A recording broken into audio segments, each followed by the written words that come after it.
창세기부터 이제 공부를 새롭게 시작을 합니다. 한 절 한 절 이렇게 강의하는 것이 아니고 창세기부터 시작해서 아주 중요한 요점을 이렇게 뽑아가지고 공부를 이렇게 해 나가면은 자동적으로 징검다리처럼 연결이 돼가지고 성경의 흐름이 어떻게 진행되는가, 또 그 안에는 진리가 무엇인가, 나하고 어떤 관계가 있는가, 이런 것들을 발견하게 되실 것입니다.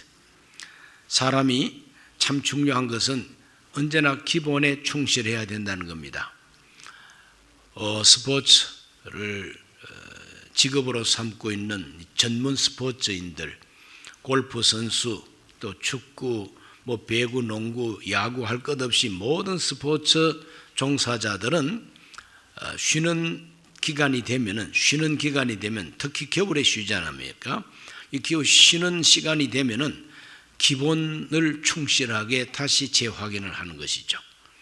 그래서 어떻게 공을 쳐야 된다 하는 그 기본 자세, 여기에 충실합니다. 그래서 자기의 그 기능을 기본부터 체크해서 다시 새롭게 함으로써 좋은 성적을 이제 거두게 되는 것이죠. 그러므로 저와 여러분들도 우리 신앙생활도 이만큼 갔다가도 다시 창세기로 돌아와야 돼요. 왜 그러냐면 창세기는 기본이요, 창세기는 출발 지점이요, 창세기는 바로 시작의 진리이기 때문에 그런 것입니다. 사람이 정신없이 살다가 나중에 나는 어디서 온 존재인가, 나는 도대체 누군가, 이것부터 이제 생각하면은 창세기에 와야만이 발견할 수가 있어요. 고향에 오면 마음이 푸근한 것처럼 창세기에 돌아오면 마음이 푸근해지는 것입니다. 내 고향으로 날 보내주, 그런 노래 있지 않습니까? 우리 인간의 본향이 창세기요. 그래서 창세기는 바로 우리의 기본을 든든하게 해주는 시작의 진리를 말하고 있습니다. 이 창세기 1장, 2장을 중심으로 볼 때 가장 핵심적인 내용이 있습니다. 첫째는 하나님이 창조하셨다고 하는 시작의 진리입니다. 하나님이 창조하셨다는 겁니다. 이 세상은 우연히 이렇게 있는 것이냐, 지구가 어느 날 갑자기 우연히 불쑥 나타났느냐, 그런 거 없어요. 저 하늘의 달도 어느 날 갑자기 둥실하고 떠버렸느냐, 그런 거 없어요. 그러므로 우연은 없습니다. 우연은 없고, 이것이 어떻게 하다가 어떤 과학자들은 하나님 믿기 싫으니까, 하나님이 믿기 싫으니까 사람의 머리로 궁리를 해내는 거예요. 그래서 대폭발이 있었다, 빅뱅, 뭔가 꽝 하고 터졌다는 겁니다. 그 꽝 하고 터지면서 흩어진 것이 하늘의 별과 달과 해와 이런 것들이라는 거예요. 이 지구도 그에 속하고. 그래 꽝 터지면서 돌아가는 이와 같은 우주의 운동이 생겼다, 이런 식으로 이제 해석을 해 나갑니다. 근데 그거는 다 사람들이, 머리 좋은 사람들이 지어낸 이야기일 뿐입니다. 성경은 뭐라고 말합니까? 이 온 우주와 이 세상의 만물과 우리 인간까지라도 하나님이 창조하셨다는 겁니다. 간단하면서도 확실한 것이 바로 하나님이 창조하셨다는 겁니다. 하나님이 주인이시다. 창조하신 하나님은 머저리 하나님이 아니고, 멍청이 하나님이 아니고, IQ가 낮은 전능한 하나님이 아닙니다. 하나님은 전지전능하시는 것이죠. 눈에 보이지는 않지만 그 하나님이 천지 만물 우주를, 인간까지 창조하셨다는 겁니다. 그래서 하나님은 모든 것을 있게 하신 창조주가 되신다. 제1원인, 기본 원인 없는 결과가 없지 않습니까? 여기에 수건이 우연히 여기에 있습니까? 이상하다, 수건이 왜 저기 있을까? 그 사람은 우리 교회 사정을 몰라서 그런 겁니다. 여선교회가 갖다 놨어요. 이 수건이 자기가 보기에는 우연히 있는 것 같지만 우리 여선교회가 여기다가 깨끗하게 갖다 두신 거죠. 눈에 티끌이 들어갔다. 내 눈에 들어간 티끌, 이게 우연히 들어간 줄 압니까? 이건 우연이 아닙니다. 내 눈에 들어간 이 티끌이 어디서 생긴 티끌인가 원인이 다 있어요. 그리고 또 하필이면 내 눈에 왜 들어왔느냐? 그것도 내 눈에 들어올 수밖에 없는 자연적인 현상이 있었어요. 그래서 실내 공기가 가만히 있는 게 아니라 공기가 돕니다. 공기가 돌다 보니까 마침 그때 내가 이 자리에 있으니까 그 먼지가 날아가다가 여기 들어온 것이에요. 먼지 자기가 어떻게 하다가 나한테 찾아온 것도 아니고요. 그래, 모든 것은 다 원인이 있습니다. 다 원인이 있습니다. 우리 사람들도 우연히 땅에서 민들레 솟아나듯이 쑥 이렇게 올라온 거 아닙니다. 하나님이 창조하셨습니다. 그 결과가 바로 우리 인류 역사가 되는 것이죠. 제1원인이 됩니다. 보이지 않지만 하나님이 다 운영하시고 하나님이 다 섭리하고 계십니다. 창조주 하나님은 우주 만물을 창조해놓고 창조 잘 끝났으니까 나 휴가 좀 갔다 오겠다고, 하나님이 저 어디 우주 공간에 휴가를 떠나신 하나님이 아닙니다. 창조주 하나님은 창조하신 이후에 그 피조 세계를 관리하고 계십니다. 운영하고 계십니다. 운행하고 계십니다. 우리 하나님은 창조주가 될 뿐만 아니라 운영하고 계신 하나님이십니다. 그런데 이 창조 이야기를 읽어보면은 하나님은 첫째로 무에서 유를 창조하셨어요. 아무것도 없는 데서 있게 하신 분이 창조주 하나님이십니다. 없는 데서 있게 하면 그 사람은 하나님이지 사람 아닙니다. 마술하는 사람들이 없는 촛불이 튀어나오고 없었던 비둘기가 막 날아서 날개를 펄쩍거리고 나옵니다. 아니, 손수건을 꺼냈는데 그 손수건이 어떻게 상자 속에 들어갔다가 척 나오는데 보니까 비둘기가 나오네. 종이 쪽지를 넣었는데 싹 꺼내니까 장미꽃이 나오고, 야, 저분은 하나님이다. 무슨 하나님은 마술사지. 사람의 눈을 속이는 마술사. 그 마술하는 그 기술은 참 뛰어납니다. 인정하고 칭찬할 만해요. 그러나 결국은 사람의 눈을 속이는 거죠. 전에 가만 보니까 이 컵에 물을 쫙 따랐어요. 그 물을 따르면서 내 머리에다가 이 컵을 거꾸로 이렇게 얹으래요. 아니, 내가 넥타이도 메고 세탁한 제일 모직 옷 입고 있는데 컵에 물 따라가지고 내 머리에다 엎으려고 하니까 기분이 이상하더라고. 그래도 컵을 한번 머리에 엎으라고 하니까 에따 모르겠다고 팍 엎었는데 물이 한 방울도 안 쏟아져요.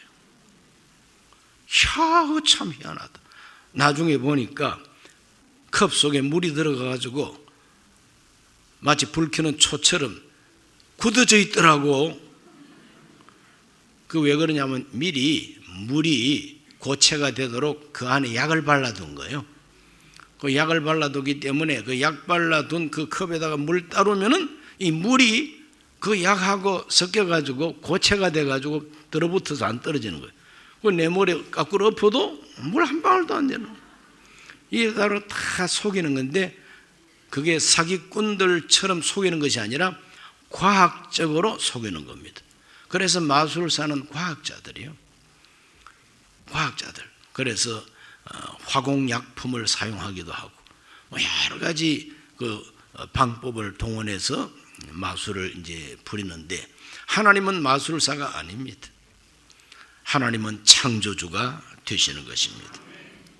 없는 데서 있게 하셨어요. 진짜 아무것도 없어요. 창세기 1장 1절로 2절을 다 같이 한번 읽어볼까요? 태초에 하나님이 천지를 창조하시니라. 땅이 혼돈하고 공허하며 흑암이 깊음 위에 있고 하나님의 영은 수면 위에 운행하시니라. 특히 2절에 보면 혼돈하고 공허하고 캄캄했다 그랬어요. 혼돈했다는 것은 이거 아직까지 뭐 어떤 형체도 없다는 거예요. 공허했다는 것은 텅텅 비었다는 거예요. 흑암은 너무너무 어두워서 촛불 같은, 성냥불 같은 빛도 없었어요. 그런데 하나님의 신, 하나님의 영이 수면 위에 운행하신다. 아무것도 없는데도 창조주의 영이 운행을 한다예요. 움직인다.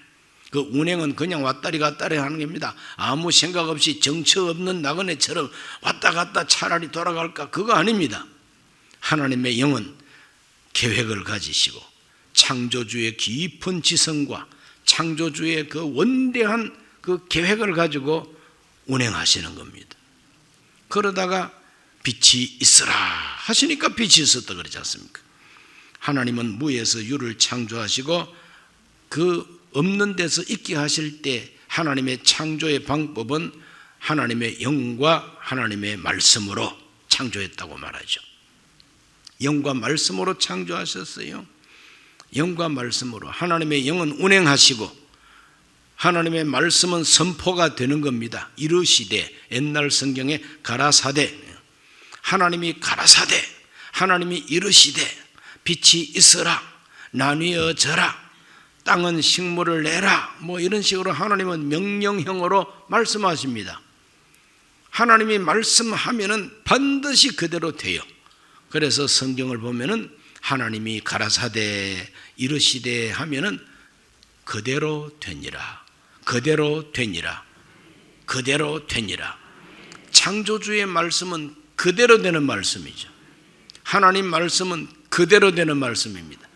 그러므로 저와 여러분이 이 세상을 살 때에 그대로 되는 말씀 믿고 살아야지, 되지도 않는 말을 믿고 살다가는 실패하는 것이죠. 그래서 우리가 기본으로 돌아와야 된다는 거죠. 내 마음이 혼란하고 인생의 목적과 또 인생의 그 보람과 가치를 잘 느끼지 못하고 마음이 공허해질 때도 있고 혼란할 때에 어떻게 합니까? 창세기로 돌아와야 돼요. 창세기로 돌아와서 하나님이 천지를 창조하신 그 창조를 묵상하면, 내가 아무리 지금 마음이 공허하더라도 하나님의 성령이 운행하고 계신다. 말씀만 하시면은 그대로 된다. 그래서 말씀 붙들고 내게 주는 말씀을 달라고 기도해야 되는 거죠. 그러면 하나님의 창조의 능력이 내 인생에도 나타난다 이 말입니다. 믿어지십니까? 그게 믿어져야 돼요. 그래야 신앙생활하는 맛이 나지. 또 하나님의 창조는 모든 것을 좋게 창조하셨습니다. 좋게 창조하셨어요. 창세기 1장 31절 읽어봅니다. 하나님이 지으신 그 모든 것을 보시니 보시기에 심히 좋았더라. 저녁이 되고 아침이 되니 이는 여섯째 날이니라. 하나님이 창조하신 모든 것을 보시니 하나님 보시기에 심히 좋았더라 그랬어요. 하나님은 좋은 것을 창조했지 나쁜 것을 창조하지 않았습니다. 하나님, 왜 캄캄한 밤을 지으셨나요? 밤은 무섭고 어둡고 그래서 길을 걸어가더라도 길도 못 찾고요. 밤을 지으신 하나님을 원망할 수도 있습니다. 그러나 하나님은 밤을 지어놓고도 하나님 보시기에 좋았더라 그럽니다. 밤을 좋아하시는 하나님. 여러분, 밤은 밤대로 참 좋은 거예요. 밤에 좀 푹 자고 쉬어야지. 밤에도 그냥 쉬지도 못하고 계속 밤일하라 그러고 낮에 일하는 것처럼 밤에도 일시키고 하면 사람이 살 수가 없어요. 사람이 좀 쉬어야 되지 않겠어요? 그래서 밤이 되면은 잠을 자고 쉬어줘야 되는 것은 좋은 일입니다. 하늘의 해와 달도 하나님은 좋은 것을 창조하셨어요. 해가 얼마나 좋습니까? 춥고 아주 그냥 배고프고 하더라도 하늘에 해가 떠서 환하게 내려 비치면은 기분도 좋아지고 그 햇빛을 받아서 식물도 그래 잘 자라고 열매도 맺고 과일도 열리고 이럽니다. 달은 왜 또 만들어서 반달이 됐다가 초승달이 됐다가 뭐 변화무쌍하네. 그러나 달과 지구가 서로가 이렇게 끌어주고 하는 바람에 바닷물이 막 밀물도 되고 썰물도 되고 이렇게 함으로써 바닷물이 살아있는 물이 되고 그 바닷물가의 개펄에는 조개도 낙지도 새조개도 거기에는 미더덕도 물속에는 미역도 자라고 모든 고기들이 바다가 움직여 줌으로 산소 공급을 받아서 살게 되는 거예요. 그럼 하늘에 저 달이 저렇게 아무 뜻 없이 그냥 지구를 빙빙 도는 거 아닙니다. 지구와 달이 서로가 상호작용을 해서 지구에 있는 생명들이 잘 살게 해 주시는 것이죠. 뭐 다른 별들도 다 그렇습니다. 하나님은 모든 것을 좋게 창조하셨습니다. 그러므로 하나님이 천지를 창조하셨다. 그리고 창조하신 이야기를 가만히 읽어보면 얼마나 감사한지, 하나님은 모든 걸 좋게 하시고 특히 우리 인간이 살기에 조금도 부족함이 없도록 하나님은 창조해 주셨다. 그래서 긍정적인 자세를 가질 수가 있게 되는 것입니다. 긍정적인 태도로 인생을 살 수 있게 되는 겁니다. 주인이 있는 인생을 살게 되는 겁니다. 왜? 창조주 안에 목표가 있고 목적이 있잖아요. 그러면 창조주가 없으면 도무지 목적도 목표도 없는 거예요. 떠도는 배와 같이 되어버리고 맙니다, 인생이. 그러나 하나님 창조주가 뚜렷하게 계시기 때문에 그 창조주께서 세우신 인생의 목적을 향해서 나아가면은 뭐 이리 갈까 저리 갈까 돌아갈까 그런 고민 안 해도 되는 거예요. 가야 할 길을 쫙 가게 되는 겁니다. 그러므로 우리 인간의 기본 자세, 인생관의 기본 자세를 배우려면은 창세기로 돌아와야 되는 것입니다. 하나님 이와 같이 참 창조하시고 그 다음에 하나님은 복되게 창조하셨습니다. 만물을 복되게 창조하셨어요. 특별히 창세기 1장 22절을 읽어보면 식물들에게 복을 주셨다. 그리고 생물들에게 복을 주셨다 그럽니다. 다 같이 22절 읽어보겠습니다.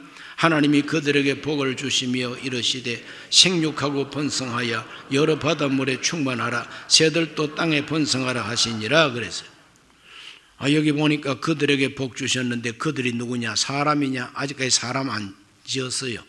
사람 창조하기 전에 벌써 하나님께서 지으신 것은 생물입니다.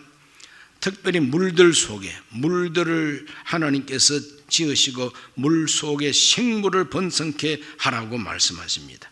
그리고 하늘에는 새가 날으라고 명령하시고 큰 바다 짐승들과 물에서 번성하는 움직이는 모든 생물을 그 종류대로 하나님께서 있게 하셨습니다. 그것이 하나님 보시기에 좋았고 그들에게 하나님이 복을 주셨다는 거죠.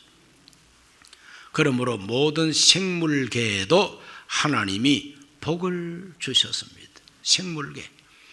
사람만 이 땅 위에 사는 게 아닙니다. 얼마나 많은 생물이 이 땅 위에 같이 삽니까? 버러지들도 마찬가지입니다. 땅에 기어다니는 지렁이도 마찬가지입니다. 여러분 지렁이 무시하지 마세요. 땅에 지렁이가 많아야 비옥한 땅이 됩니다.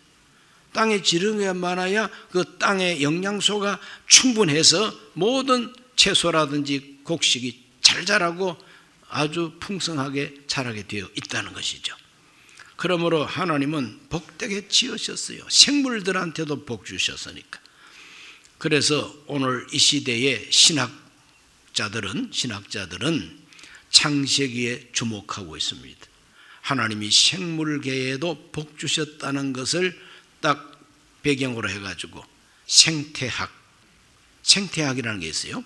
그리고 그 생태 신학까지 이제 만들어냅니다.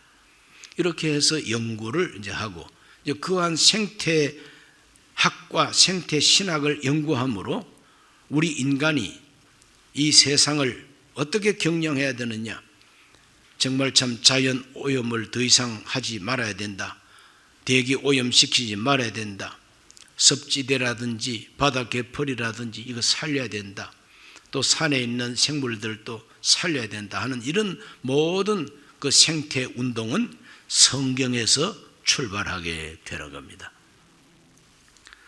그리고 하나님은 특히 사람을 복되게 창조하셨어요. 하나님이 창조하신 피조물 가운데 사람을 가장 복되게 창조하셨어요. 그걸 원복이라고 그럽니다. 우리 인간이 받은 원래 복, 원복이라고 그래요. 오리지널. 하나님께서 우리에게 오리지널 브레싱을 주셨어요. 창세기 1장 26절 다 같이 읽어봅니다.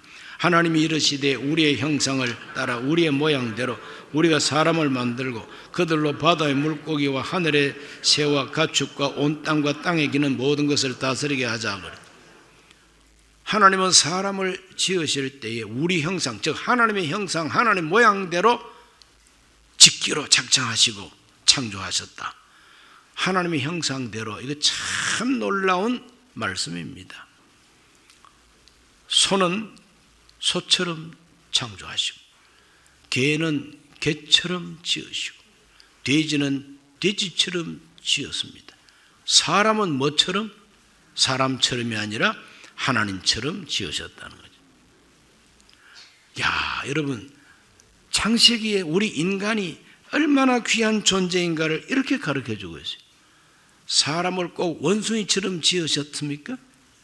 사람을 침팬지처럼 하나님이 지으셨습니까? 그런 게 없어요. 성경을 읽어보면 하나님은 사람을 하나님의 형상대로 모양대로 지으셨다 그랬어요. 원숭이가 사람 조상이라면 기분 되게 나쁩니다.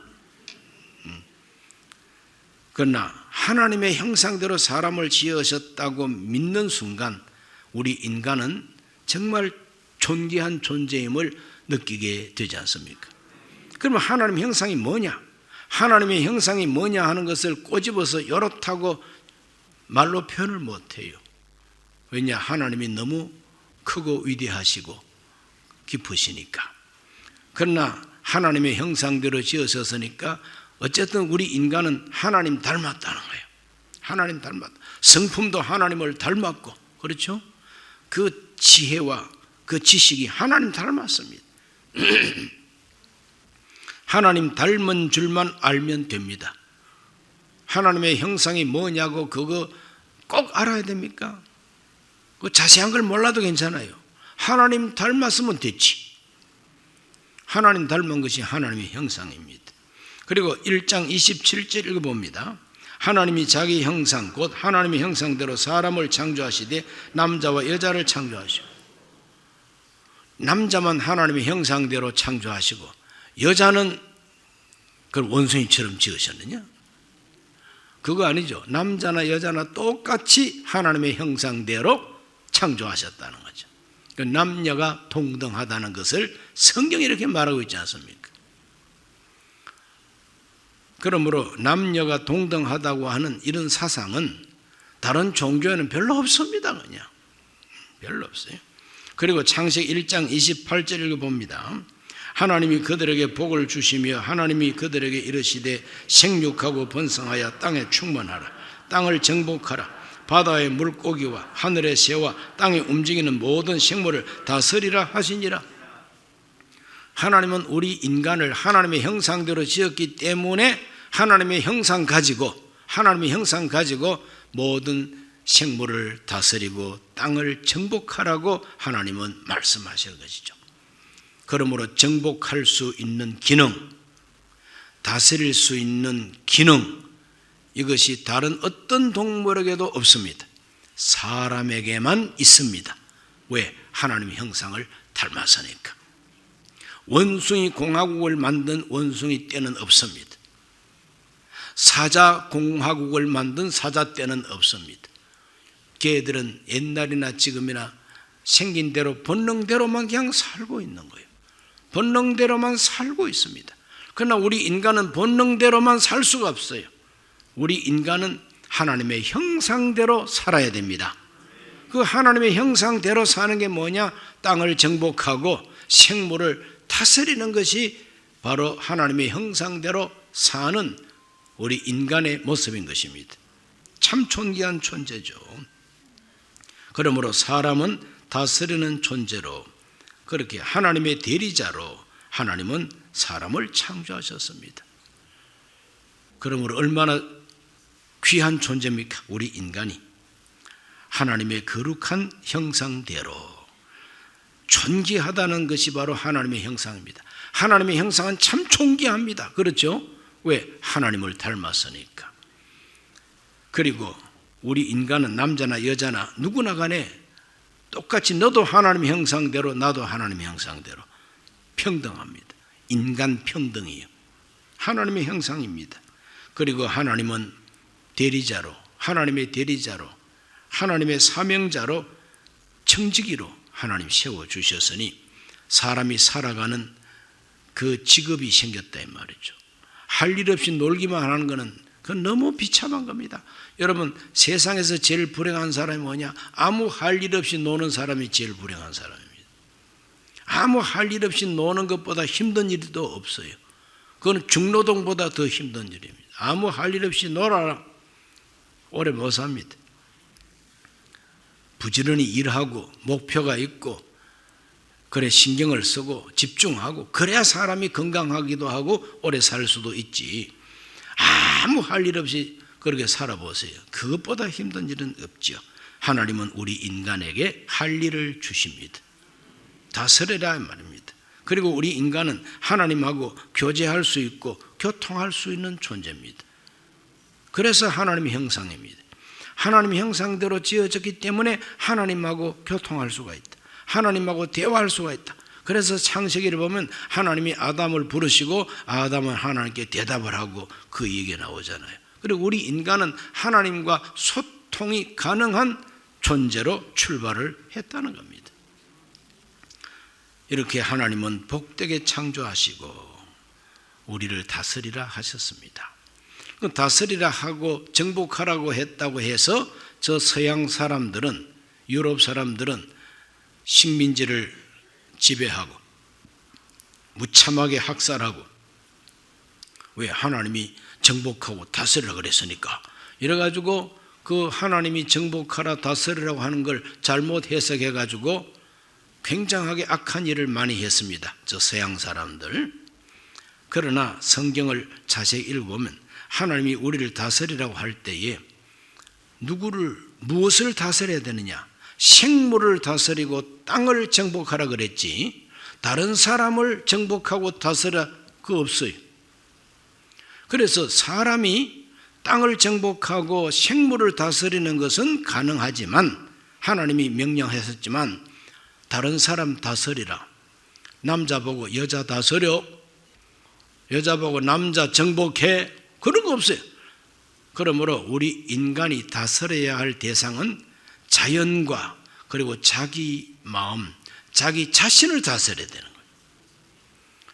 괜히 다른 사람 다스리려고 하면 그거는 건방진 일이에요. 교만한 일입니다. 그래서 성경을 바로 알면은 사람이 겸손할 수밖에 없는 것이죠. 따라합시다. 사람은 다른 사람을 다스릴 권리가 없다. 우리가 아무리 다스리는 자라 할지라도 주인으로 다스리는 자가 아닙니다. 따라합시다. 인간은 주인으로 다스리지 못한다. 관리자로 다스려야 되는 거예요. 하나님이 세운 관리자로 땅을 다스려야지 자기가 주인이 돼가지고 주인 행세하면서 다스리는 것은 이건 교만인 거죠. 그래서 우리가 다스릴지라도 주인 대신 하나님의 뜻을 알고 하나님의 방식은 무엇이 좋은 방식일까? 그걸 알아차리는 것을 지혜라 그럽니다. 오늘 우리 모두는 참된 지혜를 얻어서 주인 대신 하나님의 말씀을 따라 잘 다스릴 수 있게 되시기를 주의 이름으로 축원합니다. 창세기의 창조 역사를 통해서 세 번째로 어떤 진리를 알아야 되느냐? 땅을 다스리는 대리자를 창조하신 하나님을 알아야 됩니다. 오늘 우리들은 땅을 하나님 대신해서 다스리는 대리자예요. 대리자. 주인은 아닙니다. 여전히 주인은 하나님이십니다. 주인 대신 하나님이 우리에게 땅을 다스리는 사명, 하나님 대신 다스리라고 하는 대리자로 우리를 세우셨다는 걸 알아야 된다. 하나님의 형상대로 우리를 지으신 하나님, 이제 이 땅에 우리 인간을 어떻게 지으셨는가를 2장에서 조금 자세하게 설명하고 있어요. 1장과 2장을 완전히 구분하는 사람들도 있지만 그건 구분하는 건 잘못되어 있는 거죠. 1장은 전체적인 하나님의 창조 사역을 설명하는 것이고 2장은 이 땅의 에덴 동산을 중심으로 사람을 어떻게 지으셔서 사람을 어떻게 하나님 대리자로 세웠는가, 그걸 자세하게 이야기하는 부분이 2장입니다. 왜? 천지 우주 만물 가운데 사람만이 하나님의 대리자이니까. 그래서 하나님의 대리자를 어떻게 하나님이 지으셨느냐. 창세기 2장 5절에서 6절을 다 같이 한번 읽어봅니다. 야훼 하나님이 땅에 비를 내리지 아니하셨고 땅을 갈 사람도 없었으므로 들에는 초목이 아직 없었고 밭에는 채소가 나지 아니하였으며 안개만 땅에서 올라와 온 지면에 적셨더라. 관리자가 없으니까 이렇게 되어 있는 거예요. 관리자가 없고 하나님 심부름꾼이 없으니까 아직까지 하나님이 땅에 비를 내리지 아니하시고 땅을 갈 사람도 없다 그랬어요. 땅을 갈 사람이 대리자죠. 그래서 들에는 초목이 아직 없었고 밭에는 채소가 아직까지도 나지 아니하고 안개만 자욱했다고 이렇게 묘사하고 있어요. 자, 이와 같이 아직까지 아무것도 잡히지 않는 이런 자연 환경 속에 하나님은 하나님의 형상대로 사람을 지으셨다. 어떻게 지으셨느냐? 여기 나옵니다. 7절 다 같이 읽어봅니다. 야훼 하나님이 땅의 흙으로 사람을 지으시고 생기를 그 코에 불어넣으시니 사람이 생명이 되니라. 하나님이 생명이 됐다. 그래서 사람은 무엇으로 창조하셨느냐? 땅의 흙으로. 땅의 흙이라고 할 때 히브리 말로 이 흙을 아다마라 그럽니다. 그 히브리 말로 아다마가 바로 이 흙인데, 바로 이 흙이라고 하는 히브리 원어의 본래 뜻은 먼지, 티끌 이런 뜻이라는 겁니다. 그래서 우리 인간은 하나님 떠나면은, 생명 떠나면은 먼지가 되고 또 뭐가 됩니까? 티끌이 될 수밖에 없는 거죠. 그래서 티끌 같은 인간이라는 거예요. 티끌 같은 인간. 하나님이 떠나면은, 성령이 떠나면, 하나님의 생명이 떠나면 우리는 흙덩어리에 불과한 거예요. 먼지 덩어리에 불과한 거예요. 티끌 덩어리에 불과한 거예요. 이게 우리 인간입니다. 인간의 가치가 어디에서 가치가 생기느냐? 하나님의 영, 생기가 들어갔기 때문에 사람으로서 재구실을 할 수 있게 된 겁니다. 그래서 물질적인 재료는 땅의 흙이요, 영적 재료는 생기라. 하나님이 생기를 불어넣으셨다. 그래서 생기라고 하는 것이 뭐냐? 하나님이 불어넣으셨으니까, 생기를 불어넣으셨으니까 생기라고 하는 것은 하나님의 숨. 여러분 숨이라는 말 알죠? 숨 쉰다, 숨 막힌다. 숨이라고 하는 것은 호흡인 것입니다. 그 숨은 참 신비한 것입니다. 바로 그 숨이라고 하는 것이 생기인 것입니다. 생기. 하나님이 우리에게 생기를 불어넣으셨다. 생기. 그 생기가 흙덩어리 속에 생기가 확 들어오니까 그 흙덩어리가 살아있는 생명체가 됐다. 그게 바로 생명이라는 겁니다. 참 신비한 존재가 우리 인간이에요. 그러므로 다른 동물들과 비교할 때에 육체는 재료가 다 흙입니다. 육체는 다 재료가 흙인데 한 가지 다른 동물하고 틀리는 것은 뭐냐? 하나님이 생기를 불어넣으셨다는 거예요. 생기. 그 생기가 바로 하나님의 숨, 하나님의 영이라는 겁니다. 세상 사람이 살아가면서 어떤 사람은 꼭 짐승 같은 인간들이 있어요. 짐승보다 더 악한 인간들이 세상에 많아요. 우리가 이 세상을 이렇게 좀 여행을 하다 보면은 정말 짐승보다 악한 인간이 더 많아요. 사람을 그렇게 많이 죽이는 학살하는 독재자들이 그게 사람이요? 그 보통 짐승이요? 그건 완전히 악마입니다. 그냥 세상에 어떤 사자나 호랑이나 동물이 사람을 떼거리로 물어 죽이고 잡아먹는 짐승이 어디 있어요? 자기 배부르면 더 이상 곁에 토끼가 놀아도 꼼짝도 안 합니다. 그냥 한 마리 먹으면 끝이에요. 그러나 우리 인간 가운데 짐승만도 못한 인간, 괴물 같은 인간, 귀신 같은 인간은 사람을 막 600만을 죽여도 성이 안 풀려요. 그러한 인간들은 괴물이지 동물보다 못해요. 싸나운 짐승보다 못해요. 이와 같이 우리 인간은 하나님의 영이 주관하지 아니하면은 악마가 될 수도 있다는 것을 우리에게 가르쳐주고 있습니다.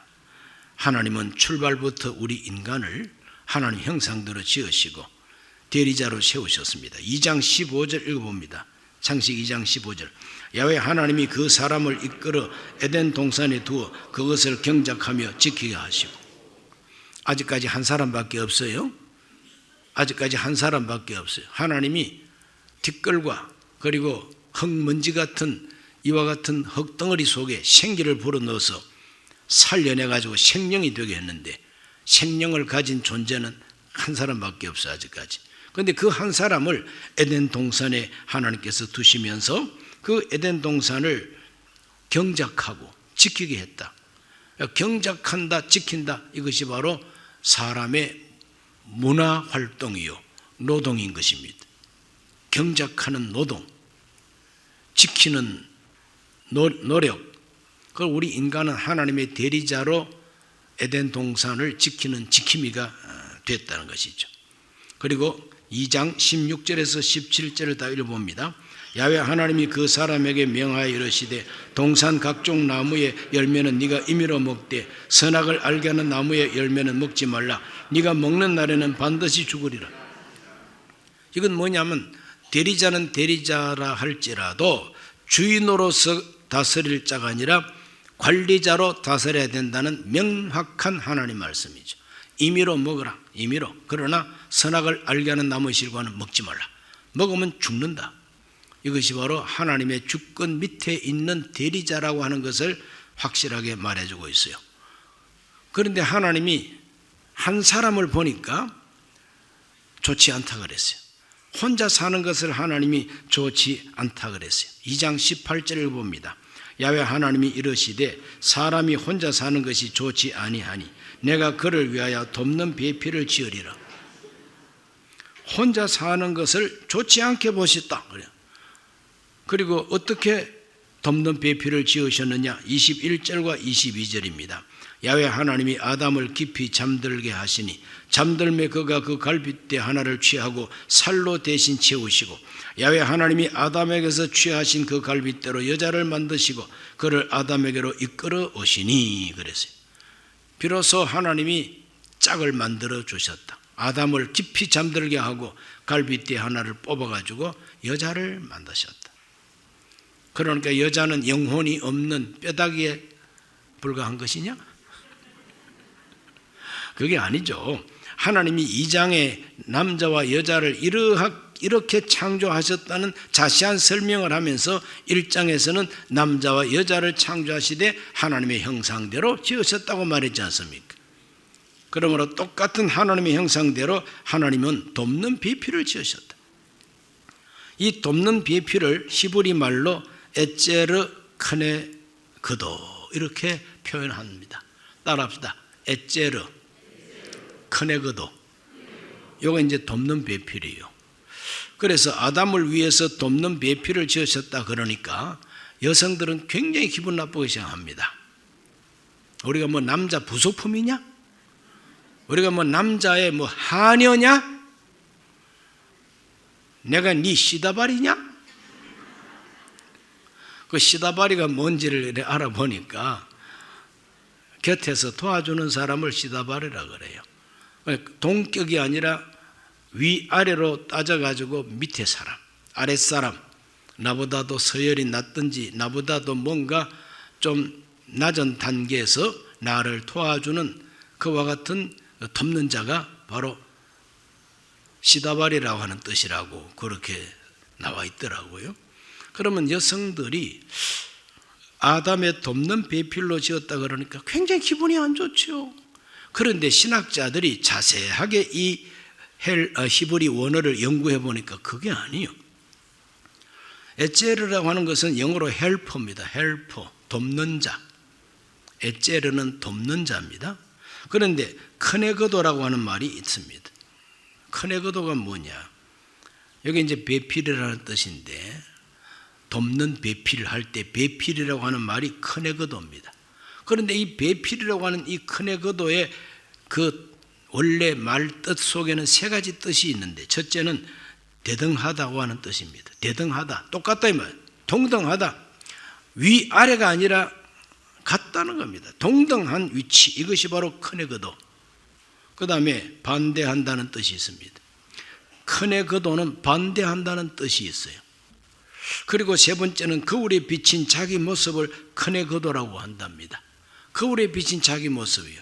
그러므로 이 돕는 배필을 할 때 이 배필이라고 하는 이 큰의 거도는 똑같은 위치에서, 동등한 위치에서 반대를 하면서 도와주는 사람이 배필이라고 하는 겁니다. 무조건 찬성, 무조건 박수. 그래서 어떤 할아버지가 장수 무대나 이런 데 나와가지고 우리 집사람은 평생에 내 말에 반대를 한 번도 한 적이 없다, 이렇게 이제 자기 부인을 자랑한다고 하지만 창세기를 연구하는 신학자들 눈에는 저 남자는 완전히 남자 주권, 남자 제일주의자예요. 자기 부인을 하인처럼 데리고 살아온 사람이라 철저하게 유교의 가부장적인 가치관을 가진 사람으로 볼 수밖에 없잖아요.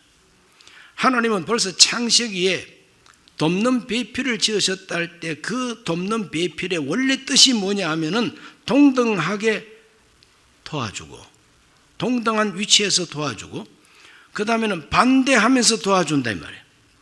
그러니까 남자가 이렇게 하고 싶어 할 때 아니요 하고 반대하면서 도와주는 것이 바로 돕는 배필이라는 거예요. 반대하는 것을 원수시하면 안 된다는 거죠. 그래, 반대하는 의견을 창취하고 그 반대를 받아줘야만이 그 좋은 가정이 될 수가 있다는 거죠. 그리고 거울에 비친 자기 모습이라고 하는 뜻이 있어요. 그러므로 두 사람은 서로가 자기를 반사하는 거죠. 내가 너다, 네가 나다. 이것이 바로 돕는 배필인데, 이 돕는 배필을 여자에게만 주어진 사명이 아니라 남자도 똑같이 돕는 배필이 되어야 된다는 거지. 그래서 남자는 여자를 돕고 여자는 남자를 돕고 동등한 위치에서 서로 반대하면서 도와줄 수 있어야 된다는 거죠. 무조건 옳소가 아니라 이건 아니지 않느냐 하고 대화를 해야 된다는 거죠. 그리고 너는 나요, 나는 너다. 이것이 바로 에제르 큰의 거도의 원래 뜻이라는 겁니다. 그래서 신학자들이 필요한 겁니다. 이 신학자들이 연구해 볼 때 이와 같이 부부는 상호 보완 관계요, 상호 존중 관계라는 것입니다.